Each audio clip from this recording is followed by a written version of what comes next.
Hey everyone, it is Babu Mac here for Crisis in the Toyverse, and today on the show we are going to be looking at the 112 Collective Mezco Wonder Woman action figure based on what she is supposed to look like in the Wonder Woman standalone film.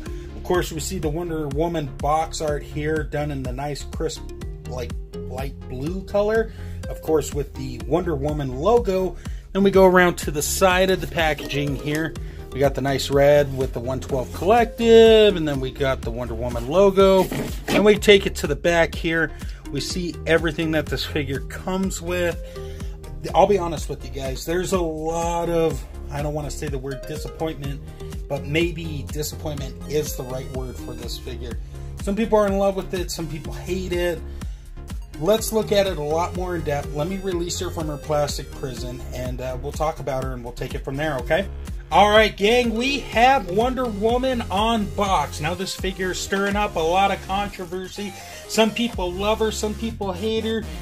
Myself personally, I'm kind of like, I'm digging her. She's not the best Mezco figure out there, but she's not the worst by any stretch of the imaginations. Do not believe the hate is my point of contention with this, because how cool is it that we got a Wonder Woman figure to go with Batman and Superman here? That is what I'm looking at, a more positive picture, and she fell over. Isn't that cool? Well, let's just bring her in now, shall we? Look at her a little bit more in depth, if you will. There is the head sculpt. This is the main point of anger. There's actually one other point, but we'll get to this one first.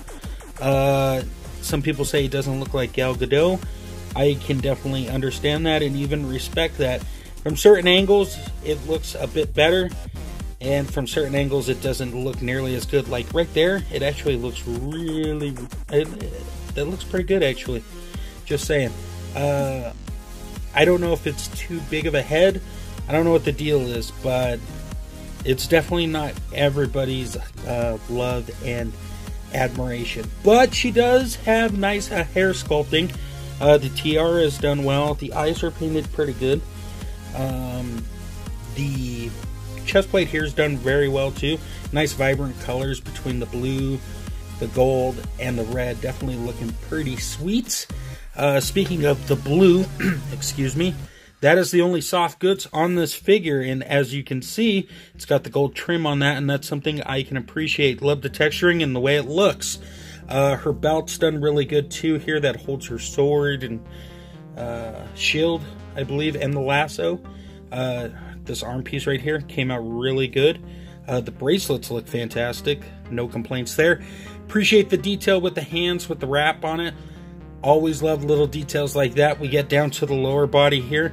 The knee pad and the boots are sculpted and painted really well, and even down to the toes. So Wonder Woman overall looking good.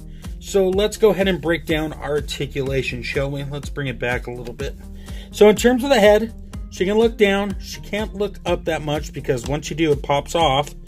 And as you can see, it's a ball peg there. And she can go side to side turning wise.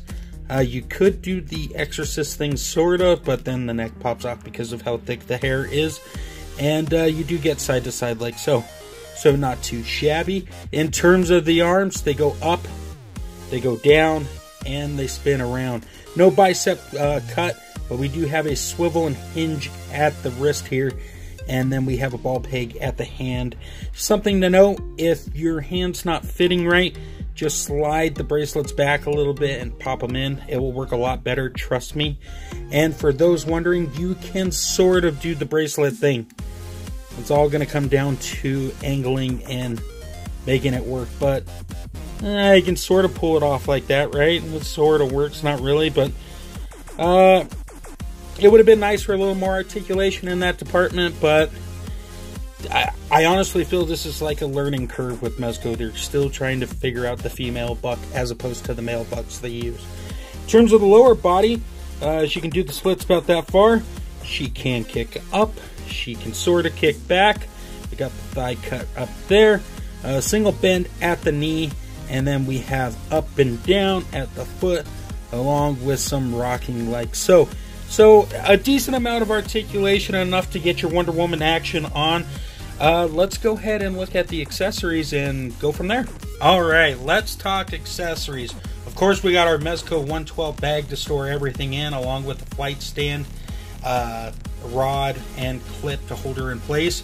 We got 2 extra set of hands, and besides the 2 fisted sets, or the 1 fisted set, excuse me, a pair of gripping hands and a pair of open hands. They all look good, no complaints about that.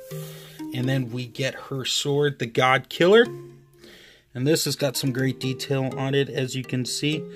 Very nice quality on the sword. Even with the handle and whatnot, all of it came out really well. And then, of course, we have her lasso all wrapped up, which works out really nice because you can just slide it on and have it, if I can get it to do it. It looks like I'm not going to be able to. And hold it in place like so. And I believe the sword goes in on that side, if I'm not mistaken. Of course, we get the shield here. Nicely painted. Nice detail. I do wish these would have clipped off so you could put it on her back. But it's not a deal breaker. Just really nice detail on this overall. And then we have her lasso that glows in the dark. And that has bendy wire on it. Only sad thing about mine is the other clip end broke off. As you can see, there's another end like so. Yeah, on this side, it broke off.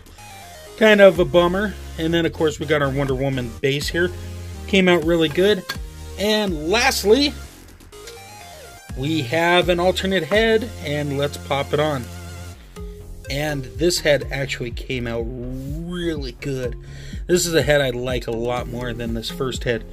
Nothing wrong with this first head, like I said. Actually, you see right there, it doesn't look too bad. This head actually came out quite a bit better from my perspective, especially from the side. Look at it down, like that. The head really looks nice. So that is pretty cool, and she's got more of an open expression, not completely open, just something a tad different. So all in all, a nice little set of accessories. I don't know what more you could have added to Wonder Woman. Let's go ahead and do our size roundup and wrap this video up, guys. Alright, guys, for our size comparison, let's keep it short and sweet. Of course, we got the Mezco Ben Affleck Batflick. And on the other side, we have the Henry Cavill Superman. And in the middle, we have Wonder Woman. The Trinity, if you will, folks, is now complete. Now all we're waiting on is Aquaman, Flash, and eventually Cyborg. Let's cross our fingers, right? I really love how she looks with both of these. I'm really happy with that.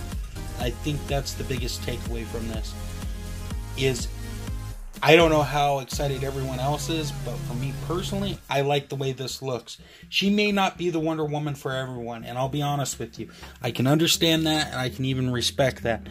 I don't collect any of the other lines anymore with the other Wonder Woman figures, like Mafex or SH Figuarts, so I can't comment on those. I've looked at some of those head sculpts. They're about on par with this. I mean, for my opinion.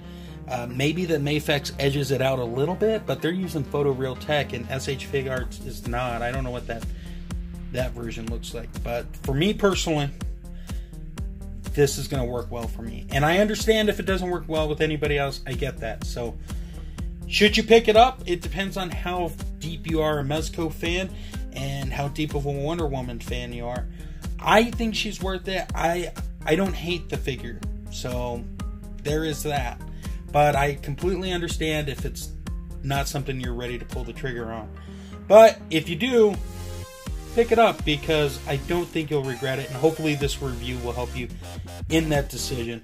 So guys, with that being said, thank you so much for stopping by. I hope you guys enjoyed the review. You have any questions, comments, or anything like that, feel free to ask. And I sincerely mean that.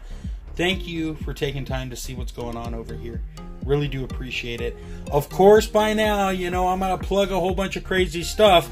So, for all things geekery in the podcast verse, head over to undercovercapes.com. While you're there, you like the pop-up you see in the background? Yeah, that's right. Head over to extreme-sets.com today.